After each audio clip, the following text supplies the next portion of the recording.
Welcome to MyCrystalChain. In this 3-minute video I will show you how you can make a beautiful ring in just a few minutes. Use the sparkling Swarovski and Preciosa crystals to make beautiful jewelry. We'll be using the embedding technique. What do we need?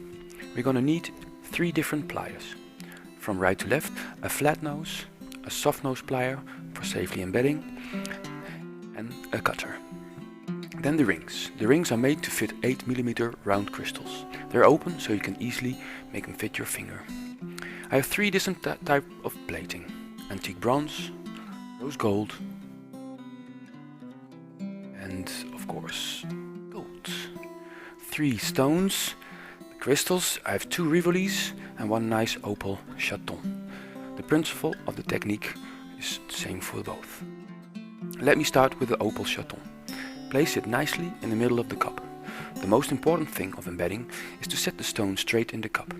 As shown in this animation, if it's crooked in the cup, you will definitely see this, and that's not something we want, right? So put your finger on top of the stone and turn it around to check if it's all in line with the edge of the stone. Once you're certain, you can start with 1 prong. Don't push it all the way to the crystal and then turn it around and do exactly the opposite side. Push it all the way down to the crystal, and then you're ready for number 3 and number 4. So turn it around and do the opposite side, and then you check. Be sure to push the metal all the way down to the crystal, because if you don't, you might up catching hair or clothes. You can check if it's fixed by trying to turn the stone. A little bit more maybe. Well, that's it. A nice rose gold ring with an opal crystal. Let's try the same with this beautiful little green crystal. It's a Rivoli. Rivoli are a little bit different in size. The thickness is a little less. So be careful if you put your finger on it. Don't hurt yourself. The prongs can be a little bit pinchy. And push it not all the way. And number 3. And then the opposite side, number 4. Keep checking if it's level. Maybe if it's not, just push it a little bit back, and then number 4, maybe not all the way.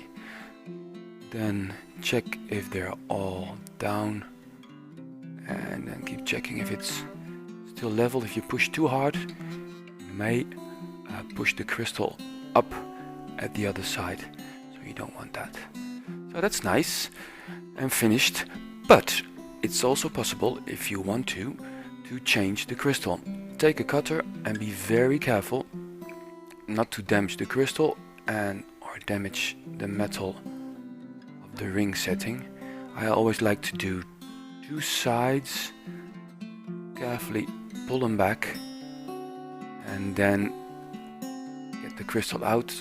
If I'm lucky, maybe a little bit more. Get the crystal out. There's less chance you damage. Then take a flat nose plier and straighten out the little paws, the prongs, to make them flat, and maybe push them a little bit back to make place for a new crystal. Don't do it too often. The metal will get fatigued, and in the end, well, they will break. But you can do it a few times. Well, that's it. That's how you make a beautiful ring in just a few minutes. For more tutorials, go to my website, MyCrystalChain.com, MyCrystalChain.com, or to Dimarca online for products. Bonsoir et à bientôt.